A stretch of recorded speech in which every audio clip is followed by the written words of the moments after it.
Hello everyone, welcome to Filmy Frames. Allu Arjun recent cinema DJ ఎన్నో వివాదాల చుట్టూ ముట్టిన సినిమా విడుదలై భారీగానే వసూలు సాధించింది. అయితే కొన్ని చోట్ల సినిమాను తీసుకున్న వాళ్ళకి నష్టాలు తప్పలేదు. చివరికి ఈ సినిమా 71 కోట్ల షేర్ సాధించింది. అయితే సినిమా మొత్తాన్ని ఫ్రీ రిలీజ్ బిజినెస్ ద్వారా 80 కోట్ల వరకు అమ్మడంతో దిల్ రాజు బాగానే లాభపడిన డిస్ట్రిబ్యూటర్స్ కొంచెం నష్టపడిన మాట వాస్తవమే. అయితే ఈ కలెక్షన్ తో అల్లు అర్జున్ సరికొత్త రికార్డు సాధించాడు. ఇప్పటి వరకు తెలుగు సినీ పరిశ్రమలో 2 సార్లు 70 కోట్లు సాధించిన హీరో ఒక్క ప్రభాస్ మాత్రమే. అది బాహుబలి 1 మరియు బాహుబలి 2 ద్వారా 70 కోట్ల క్లబ్ సాధించాడు.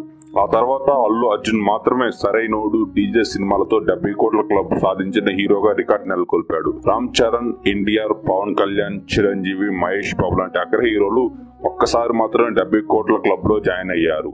కలెక్షన్స్ పరంగా డీజే కొంచెం నిరాశపరిచినా కానీ ఓవరాల్ గా డీజే సక్సెస్ అయ్యాడని చెప్పాలి. ప్రస్తుతం అల్లు అర్జున్ వకంత వంశీ దర్శకత్వంలో నా పేరు సూర్య అనే సినిమాలో నటిస్తున్నారు.